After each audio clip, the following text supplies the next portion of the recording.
words we speak shape our thinking, and our thinking creates and our reality. It determines the reality we create. Now, hang on.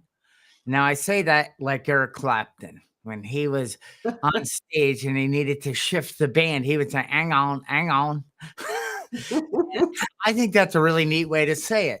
So hang on. What I'm saying is today in the podcast, what we're going to do is, unpack that. Some might call it peel back that onion and discuss how our words, our thoughts, but really how they're shaping our reality and how we are the creators of our reality. Reality is not created outside of us. We see the world as we are. We see our house, our environments. We see the lawn as we are. Because I was standing yesterday, Brenda, with a friend, and he saw all the work that needed to be done. I saw the beauty of the way it looked in the moment. And it was just neat. It was just two different realities.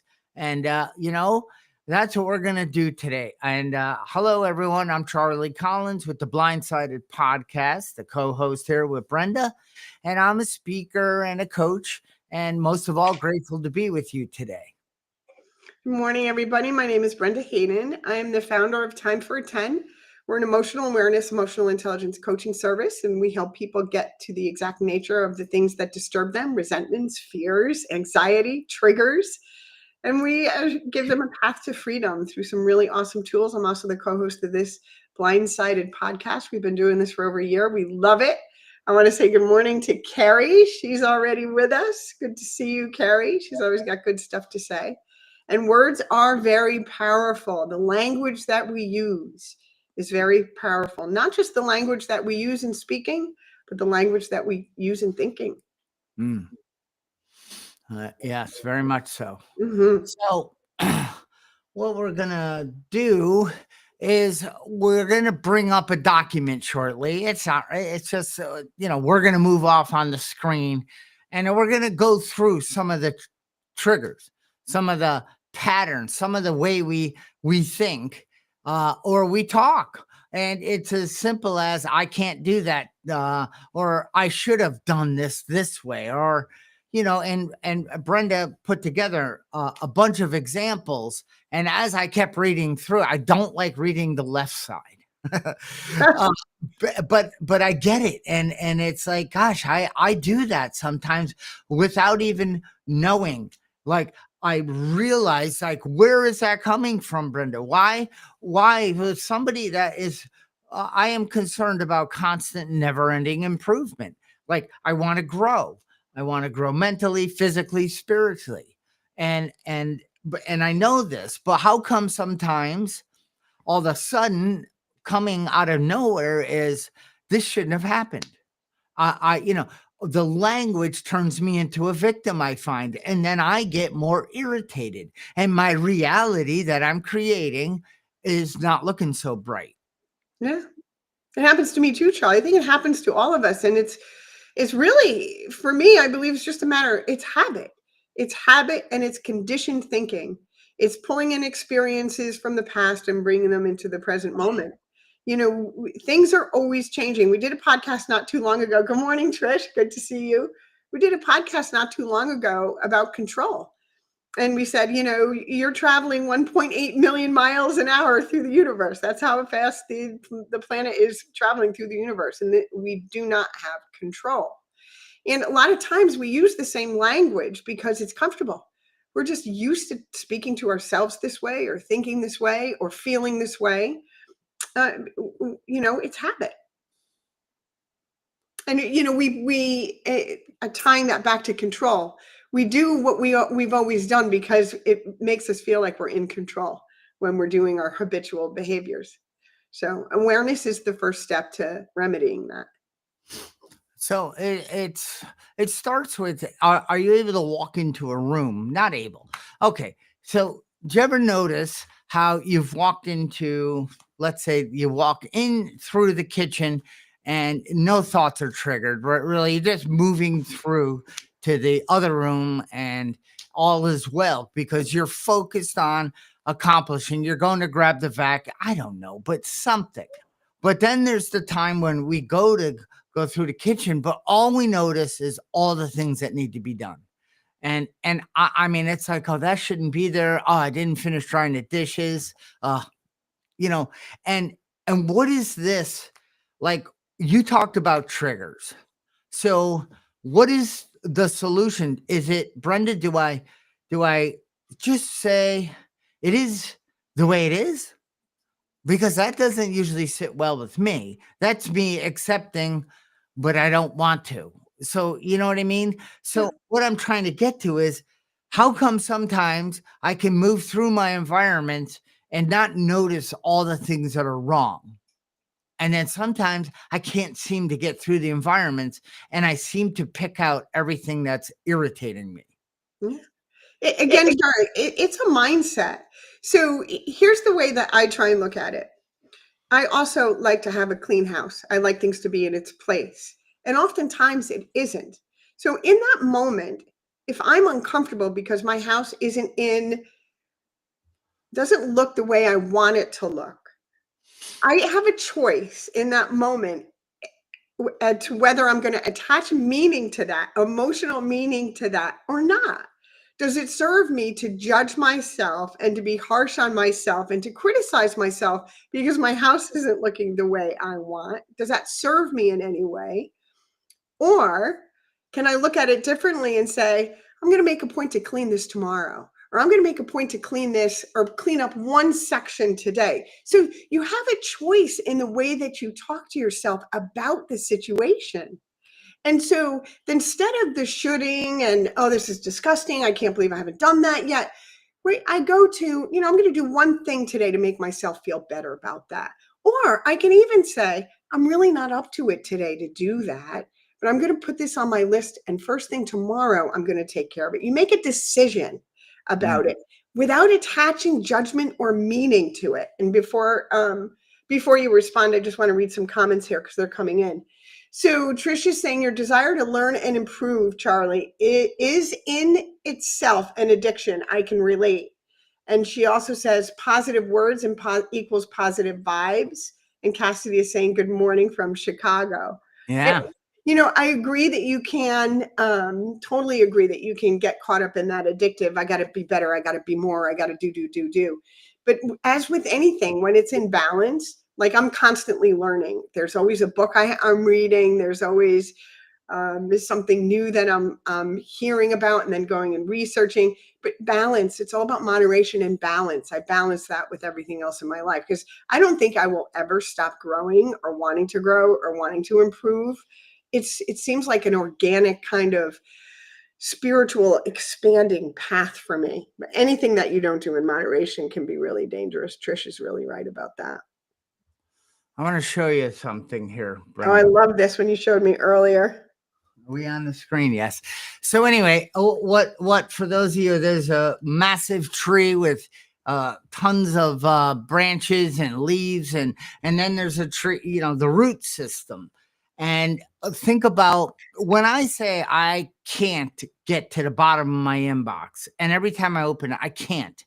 Well, that's maybe coming from the root of something, but it's also coming out and it's touching all different things throughout that day. That negativity, that I can't, that feeling like I'm a victim. Too many emails come in. It's just overwhelming. And I don't take responsibility that maybe I signed up for something or whatever it might be. But the I can't get to the bottom of my inbox, all of a sudden that came from somewhere, right?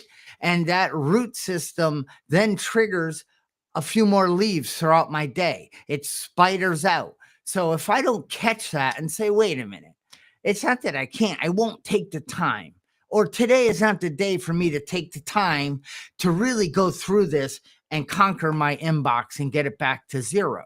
And that's okay. I'm okay with that. I'm going to move on. So I was looking at this morning thinking, you ever hear of Amway? Oh my gosh, yes. I got Well, sucked into that way back when.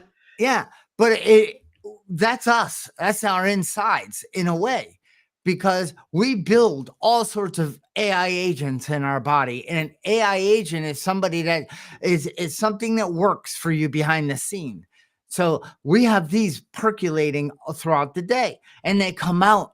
We have some that are coming out as I can't do this. I'll never get to this. I cannot get to exercise 3 times a week because, and that comes out, that agent. Or we have another, hey, and I'm gonna bring that document up so we can talk about that. But just know that we have deep rooted systems, and really it's our subconscious, unconscious that's deeply rooted in us, and it constantly presents itself throughout the day. And the more aware we are, the more we can course correct and start talking kinder and retraining our subconscious to help serve us along our journey instead of help taking us off course all the time. Absolutely, Charlie. Reprogramming your subconscious brain, your conditioned thinking, is one of the best things that you can do. I was listening to a podcast. I forget what it was this week. I listened to a lot of different things, and the message was, if you have a routine, if there's something that you're doing on a regular basis, whether even driving to work, right? I take the same route to work every day. If you change up 1 or 2 things in your routine, you actually cause rewiring in your brain. You're actually changing your brain when you do things like that. You're expanding it, and so that's one way to start changing what's running in the background, that 0 to 7 programming that we talk about all the time. Once you start to become aware of how it's infiltrating your behavior, your thoughts, your actions on a daily basis, once you start paying attention to it, you can change it. And one of the ways to really pay attention to it, and I've talked about it before with the spontaneous thought journal, is to look at the language that you're using and that your thoughts are coming in with. Writing down, just spontaneously write down, stream of conscious, what you're thinking, and look at the language, examine the language, and then change the language, challenge it. And it's really easy to do once you get in the flow of doing that. Hmm. And I just wanted to give one little fact that an oak tree, the root system can actually spread out as much as 275 feet from the tree and 200 feet down. And I can relate to that. I got some roots that I still need to work on that are deep within me. But over the years, as I push against or I become aware of me, and what I don't like outside of me, that's a big clue. That's really something inside me I haven't resolved. Thank you for irritating me. It's allowing me to now look within me, because I see the world as I am. I see the environments, the other people, the stores I go into. I see it all as I am. So as my thinking and the words I'm using in my head or out my mouth is again creating the reality I'm walking into or I'm bringing with me as I move through my day. Because Absolutely. Brenda, our reality, think about the word, what's a personality? It's our personal reality. So the only Absolutely. way to change is change that reality, change the personal reality. Because if you and I are looking at that picture on the wall and I'm like, damn, that's a picture of an ugly lady, and you see a beautiful lady, it's like, what's wrong with you, Brenda? You're Yeah. like, what's wrong with you? Absolutely nothing. It's our reality talking. Yes. And Charlie, I want to remind people too that in any circumstance, you get to choose what kind of experience you want. This week, I was working on onboarding product for our company to, I think it was Wayfair or Kohl's or someplace. And it's a very boring process, just excruciatingly boring. And when you're onboarding product after product after product, right? I had a choice because in the beginning it was irritating me. I hate this. It's going to take so long, right? And it's because you know how my brain works. I'm always like, creating and doing things, and here I'm doing this very methodical, mechanical thing. And I made a decision in that moment to challenge myself with the different parts of the onboarding process instead of sitting there complaining about how boring it was. I changed my reality. I chose what kind of experience I wanted to have with this horrendous task that I do not enjoy doing. And I made a game out of it and I made it fun. Now I chose to create my reality in that way, in that moment with that task. In the past, before I did this work, I would have complained the whole time till it was done. And I probably would have gone home and had a bad evening. You know what I mean? It just spirals. And you have a Yeah. choice. You have a choice. That Amway would have triggered big time. It would have. Let's stop for a second. Trish has a lot to say today. Let me grab a couple of the things. She's telling Cassidy, I hope you're having a great time in Chicago. As one of my favorite investors, traders always said, how you think is everything. Think positive, good, happy thoughts, and that'll be your life. She's recommending people to read William O'Neill and choose the experiences you want. I love that, Brenda. And she loves the tree analogy, Charlie. I do too, Trish. I thought that was great when he showed that to me this morning. Keep the comments coming. We love it. Let's start going through this document, Let's Brenda. do it. Let's do it, Charlie. So I'm here. And you got the eyes, I got the ears. All right, here we go. So this is one that I say to myself a lot. Oh, I'm so busy. I'm so busy. Now that's like such a victim statement, right? Like I have no control over how busy I am. I have control over my schedule. So instead of saying I'm so busy, my life is full and meaningful. What a different energy that is. How does that, what do you do things like that, Charlie? How does that feel for you? And feel free to comment in the comments if you say that to yourself a lot. Oh, I'm so busy. I can't, I'm so busy. I love how you caught it, because the truth is you create your busy. Yeah. Nobody is making you busy. No. And you're like, wait a minute. I am doing the things I set myself up to do. Yeah. And if it's creating madness or busyness in my mind, I am blessed that I have the opportunity to switch up how I operate my day so I feel more connected to what I'm accomplishing. Yes. Yes, that's beautiful, Charlie. You know that I was in school, coaching, building an app, working full time, and not like an 8-hour day, more than an 8-hour day. I've got a child living at home, right? And I was going insane. And I was saying, oh my, how am I gonna, I got 2 sponsees on step 5. I created that. I created that. It was very lovingly pointed out to me that I needed to reevaluate, and you were one of the people pointing that out, reevaluate my motives for doing that. What somebody said to me, someone who loves me very much, what are you running from? What are you running from? And I just sit back and really inventory that. And I made some significant changes in the last semester of school, dropping some things off of my plate, asking for help, and having other people do some things that I didn't need to be doing by myself. And, I pulled back on some of the coaching so that I would have more time for my sponsees, because that was a priority for me. Yeah. And my last semester at school just flowed beautifully. Now, I wish I had done that like 3 semesters earlier, but this is how we learn. Sometimes I have to learn through pain. And Trish says, I do exercise and it makes me feel great. I'm doing yoga while I listen to you 2 individuals. Cool. All right. Maybe we should start doing yoga. All right. Podcasting. So, Brenda. Qigong. I started doing that. I love it.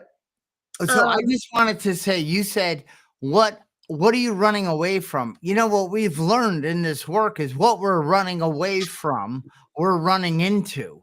Absolutely. And because we can't run away from what we've created. I mean, we can own it and change it, but we can run and think we're going to a whole new, it's like, I can't handle this room. I run to a new room. And then in 10 minutes, I hate that one. Yeah. It's like, okay, I get it. So what are some more examples on the document? Oh, I love this. I should exercise.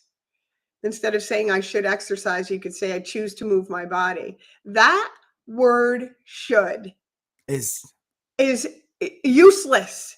Don't should all over yourself. Should is a terrible word. Don't use it. Don't use it. Don't use it. Don't use it.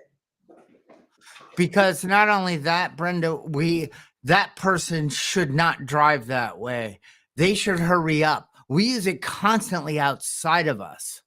And it's just coming from our root system of I'm not present. When I take a look at that, like, why am I shooting on myself right now? Why am I shooting on people I don't know? Yeah. Why should they be any differently than they are? Yeah. Because I'm somewhere else and they're in my way. And then I realize, where am I? It's crazy, but it's so cool once you walk back into the sunlight of the spirit and realize what's going on. Yeah. Carrie says, I like the term I have to she said, I like turning I have to into I get to. Yes. Carrie listened to my video because I did a whole video on that. But you know what should really is saying is that you're failing in some way. Yep. Maybe you're not supposed to be doing XYZ in that moment. Maybe it wasn't supposed to happen that way. Maybe you weren't supposed to get that, whatever. Maybe you're not seeing the whole picture. I when that kind of pops up in my brain, I change it to I'd like to exercise. I really would like to exercise. I want to exercise. Not I should. I want to. And if you're saying should, maybe the question should be, do I really want to? Is, I should do this. Is it something I really want to do? Maybe I'm not doing it because I don't want to do it. Getting honest with yourself about your motive for whatever it is that you should be doing. I should go to that party. Well, do you really want to go to that party? If you don't want to go to the party, don't go to the party. Nobody wants you to show up there unauthentically, because that's an energy people feel when you're being unauthentic. Everybody feels it. Yeah. Yeah. Yeah. Walking in that door to the party with a should attitude is get away from me. I don't want to talk to shooters. The next one is I messed up. No, I want to go back to Brendan, because I should work out or I should exercise. You know what? Walking X amount of steps a day. So there's truth in that. You absolutely should. But let's take it like you said. Why, not why? What are the benefits of me walking 5,000 steps a day? Let me look at that. How would that help me? What is the power behind taking 3 days a week and exercising, stretching my body? So why would I want to do that? Well, I want to be alive. I want to be thriving. I want to be there for my kids, my grandchildren. I want to be present, because the more we let this build up, and our bodies, like dogs, like cats, they all need to express themselves and move throughout the day, right? It can't just come out of our mouths. That's not good exercise. So I like the idea, because I definitely should exercise. All people should. But it's a terrible way to approach it, because it shuts down me wanting to talk about that more. But hey, did you ever take a look at the power of taking 5,000 steps a day? That's not hard. You can listen to a book or some music, or take a dog on a walk, or ask a neighbor, would you like to? And you're making connections, and all sorts of beautiful things are happening because of this. That's a good perspective, Charlie. I would caution you about saying all people should exercise. I know. We're not an authority on anybody else's lives. No. Everybody has one thing that I've really come to learn, especially when it comes to anybody else's lifestyle. We all have our own soul contract with God's source universe. We all incarnate on this planet with our blueprint for living, with our agreements with the divine. And it's none of my business how anybody else is living. I support them in whatever it is they're trying to accomplish if they want to exercise, but I never tell anybody what to do. It's they know inwardly. They already know inwardly what would make them healthier. They already know inwardly what would remedy the health issues that they're having. They know it already. And they're making decisions not to change a lifestyle situation for themselves. And that's a much deeper problem, a much deeper issue that really is between them and God, and probably a professional. a coach, maybe if you're coaching them, or a therapist. All right, So what's another one? what? I said, what's another one on the list? Oh, on the list. The next one is I can't afford that.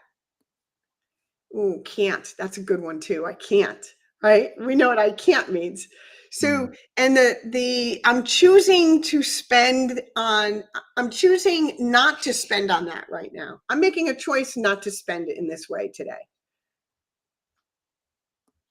Yeah, can't So, shuts off the go ahead. ability to work, put in extra hours, sell something, and Mhm. find a way to invest in this thing that, whatever you might want to invest in, because it's a cost. You're going to pay a price either way. So you're going to pay a price with the language of I can't, or you're going to pay a price to move towards a better outcome.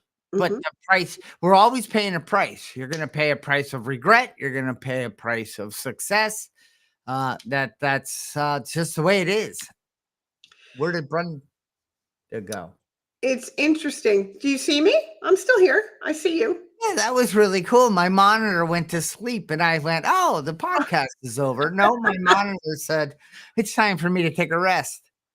So can't is an interesting word. When people are using it, I'll speak for myself. When I say I can't, half the time it means I won't. Doesn't mean I can't. It means I won't. I'm telling myself that I'm not doing that. That's a red flag for me that I'm an ego, by the way. And the other thing that can't often means to me is that I am living in some kind of lack mindset, a lack mindset. Specifically, I can't afford that. Recently I had a situation where I had a very synchronistic event happen in my life where somebody that I met 20 years ago reappeared in my life. She's a beautiful artist and she made this incredible piece of artwork. I saw it on the plane to Hawaii. I saw it and I was like, it was breathtaking.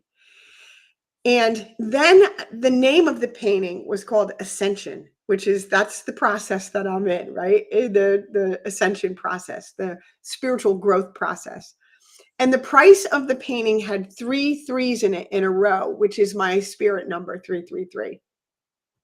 And I was like, this is for me. There's no doubt that this piece of artwork, this woman coming into my life after not talking to her for 20 years, the name of the painting, the way the painting is, it's a bunch of people ascending, and the price on the painting having 3 threes in it in a row, this is supposed to be for me. And that's what I said. Oh, I can't afford that. I can't afford that. And I told her, give me some time to pray on it. And I prayed on it for like 3 or 4 days. And came back to her and I said, I can't afford that. If it's still available in a few months, I'll think about it again. And within 24 hours, my spirit guide said, if you continue to live in a lack mindset, that's what you will experience is lack. I called her up the next day and I bought the painting. It's in a museum right now, but it's going to be hanging behind me for Nice. podcasts as soon as it comes. But that's the power of the lack mindset. Now, because my spirit guide redirected me and had me look at this differently, I went back and because I just said, oh, I can't afford that. I went back and I looked at the numbers and I can afford it. Spirit was right. I could afford it. I could. But I immediately said I couldn't because I was so used to being in that lack mindset. And Yeah. so that's the power of language. Right now, the painting it's in a museum. And when it's done being showcased in a museum, it's in a museum with a sold sign on it. And when it's done being showcased, it's going to be hanging behind me. Nice. Now, do you get commission that it's up in the museum? No. Sorry, that's my business thinking. So, Brenda, Henry Ford, if you think you can or can't, you're right. Can't Yes. shuts down any forward movement. Can't is a victim. I have to is victim mindset. I should have done it this way. That's a victim. These are all just giving your power away. I am powerless, and the world around me is dominating me and driving me into the ground. My root system is slowly deteriorating, and Yeah. that's all BS. But Yes. you wake up to, uh, I can. And there's people that know that, and there's people that will support me on this journey. There's a coach that'll help me see the blind spots that are creating my suffering. It isn't outside of me. I'm the one bringing that to the table every day. Holy, Yeah. Yeah. It's amazing how much power we have yeah, when we slow down and pay attention. We have so much power. I messed up was the next one. How much, the language we use on ourselves when we make a mistake. Trish is talking about ego. She said that's an interesting topic. Ego plays a huge role in the language that we use with ourselves. Ego is on both sides. I'm so great and I have all the answers and I'm going to tell everybody else what to do, even though I'm not walking the walk. That's one side of ego. The other side of ego is I'm so awful. Everybody hates me. Like that's the other side of ego. There's a whole spectrum. yeah. The bottom, the truth is nobody cares. First of all, you're not all that important, right? We're just not. 98% of the time, people are thinking about themselves, not you. So you're not all that, and you're not that bad, is what I'm trying to say with that. Yeah. So the way that we treat ourselves when we make a mistake, let's talk about that for a minute, Charlie. The way we treat ourselves when we make a mistake. Yeah, the word is I messed up is the negative. The Yeah, negative well, messed up. how do I treat myself? Well, after I'm done beating on myself and I shouldn't have done, I bring in the other things. I have to fix it. I shouldn't have done it that way. Again, like the tree, it triggers like Amway, it triggers all of them. And now I'm banging around with all this lack, scarcity. I suck. And now when I'm done beating the S out of myself, I then go out and look, who else can I start beating on?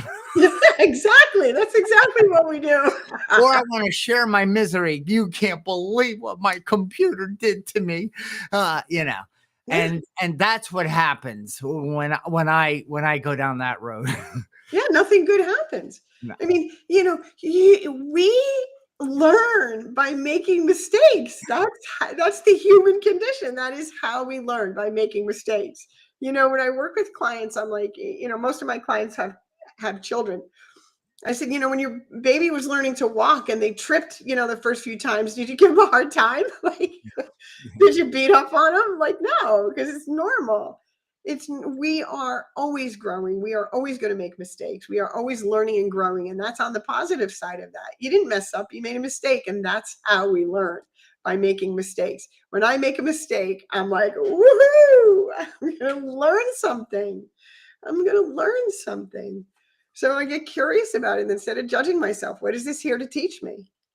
I love that. I love that baby walking example because I remember Cassidy pulling and taking a few steps and then crashing, and it's like, yes, yahoo, celebrating. Just celebrating the crash, really, to say, wait, that's not so bad. No, get right up and do it again and keep going and keep going. And then, oh my Lord, then they take off like rockets. So I like you crawling better. Now go Yeah. back to crawling. Carrie says, this is a good one. We can also use language and lie to ourselves so we don't have to face the reality of what is really going on within us. And that is so true. I mean, listen, before I did this work, there was a whole, litany of lies I would tell myself about myself. There was a facade, a mask that I was wearing. I presented one mask to the world. And then when I was alone by myself, there was a whole nother Brenda going on.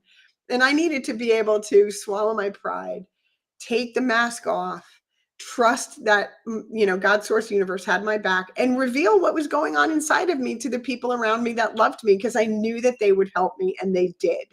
And they did. They stuck by me and they helped me. And my life is beyond my wildest dreams today. because I was willing to get honest, because I was willing to admit that I was lying to myself, and I was lying to myself out of fear. And you know what I learned this week, guys? Fear is a feeling. Fear is a feeling. I Did didn't you know learn that. that? That's all it is a feeling. And like any other feeling, it can be released. It can be removed. You could swipe it on by. You can ask it what it's there to teach you, take in the lesson, and move on. So that's a great one, Carrie. Thank you for that. Would you mind reading it one more time, Which one? Carrie's? please? We can also use language and lie to ourselves so we do not have to face the reality of what is really going on within us. That's the story of my active addiction right there. That's why I love it.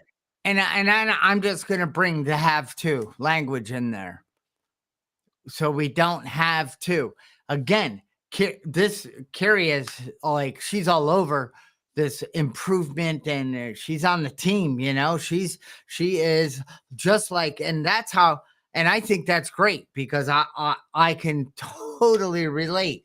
But then I keep cleaning, Brenda. I keep cleaning, and I look at the way I write things. Okay, how could I position that?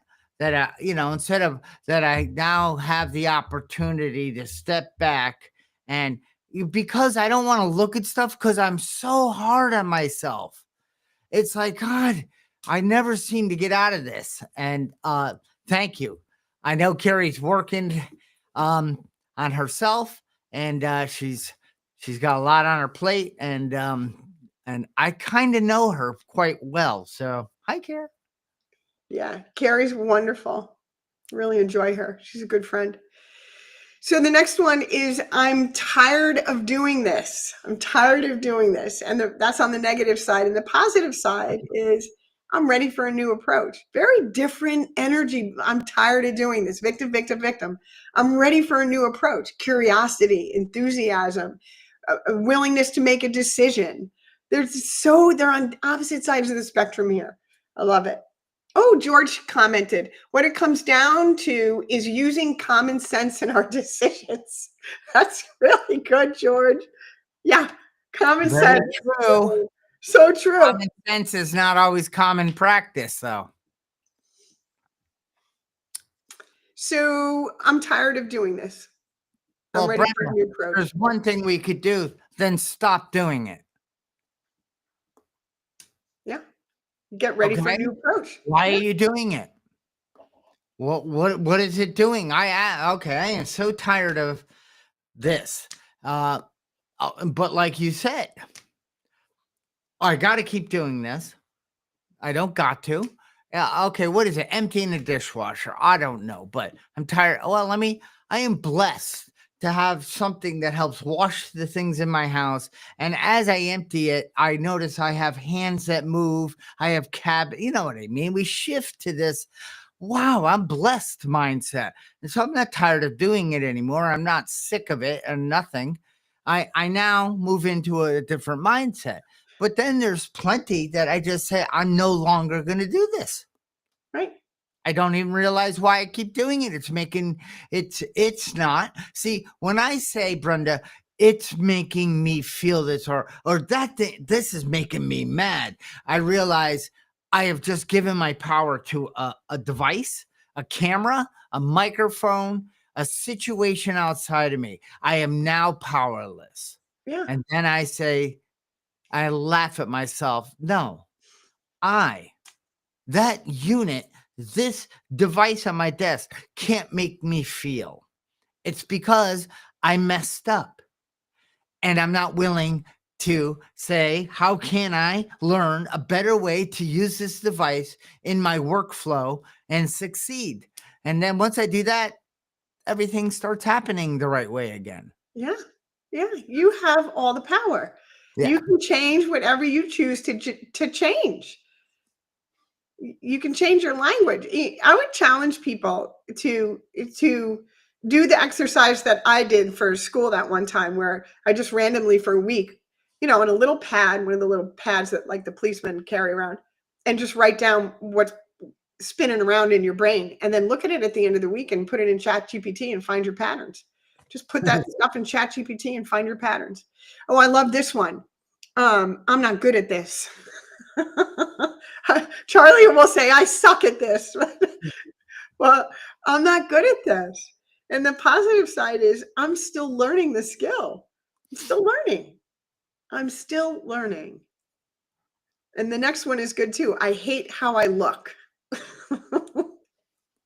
Join the club. And the positive side is I'm grateful for my body. I'm treating it with care. Just kidding. Charlie. Oh, this is a good one. Let's talk about this one for a minute. I'm stuck. I'm so stuck.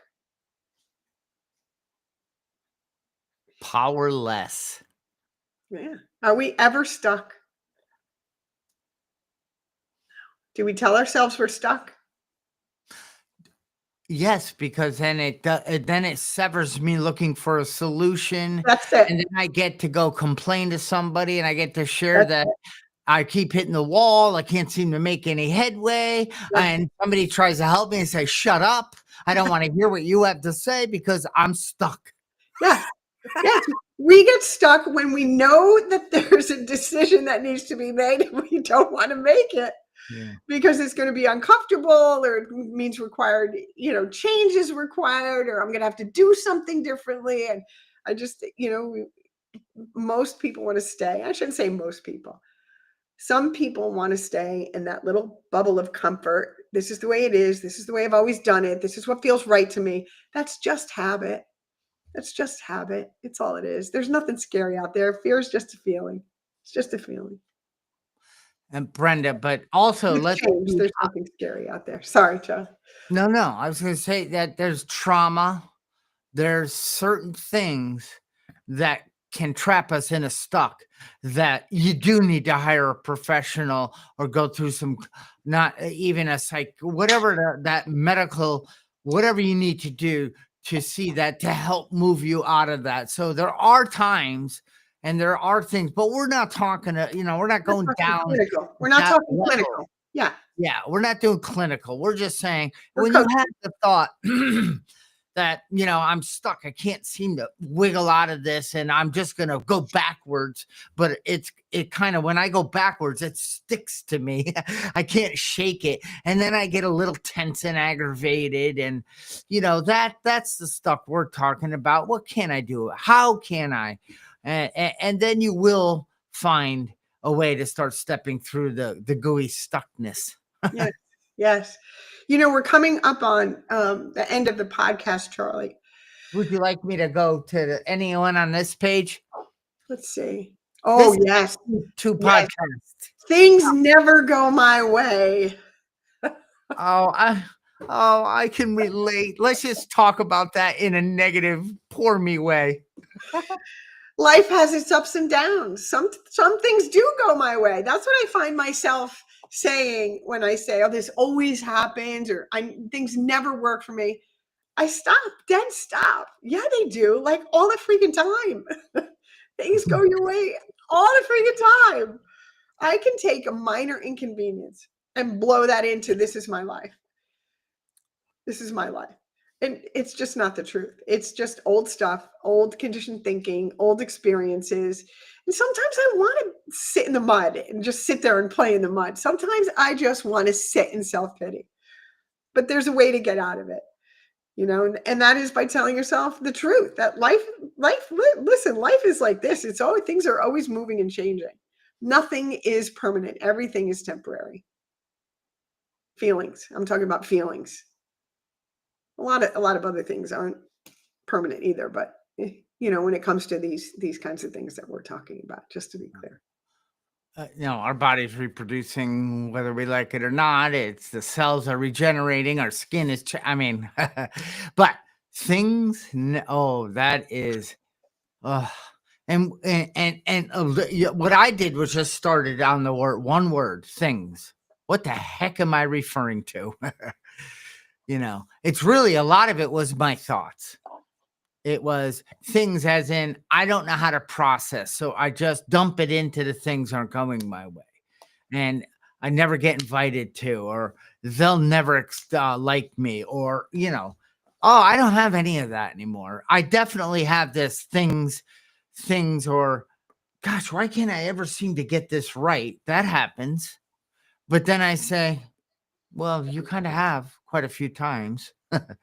And we said it in the very beginning. If you're not willing to take a risk in life and make a mistake because you already have arrived and you know everything, Yeah. God bless you. Your life sucks. And we can see it. Trust me. And I remember getting help from a very healthy man in the beginning, and I was just petrified. And he knew exactly what was going on with me without me even. He knew. And it's like, Brenda, you and I know when we walk people through the 12 steps, we know the suffering they're facing. They try to explain it to us so we can understand why they need to do something a certain way. And we say, listen, you don't need to explain it to me, but here are the directions. If you want to get well, I'm here to guide you. I'm here for you. The ball's in your court.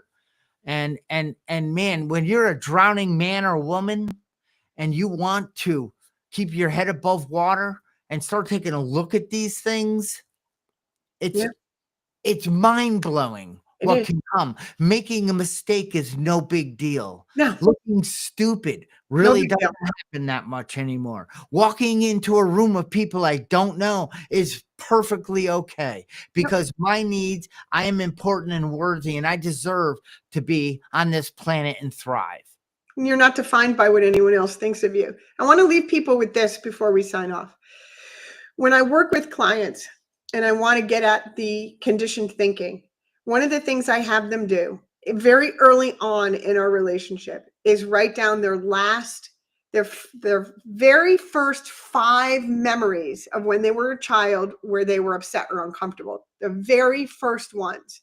And I guarantee you, in those very first 5 to 10 memories, you're going to find the language that was imprinted on their subconscious brain from the people, the caregivers, the teachers, the bus drivers, that they now use on themselves that aren't positive.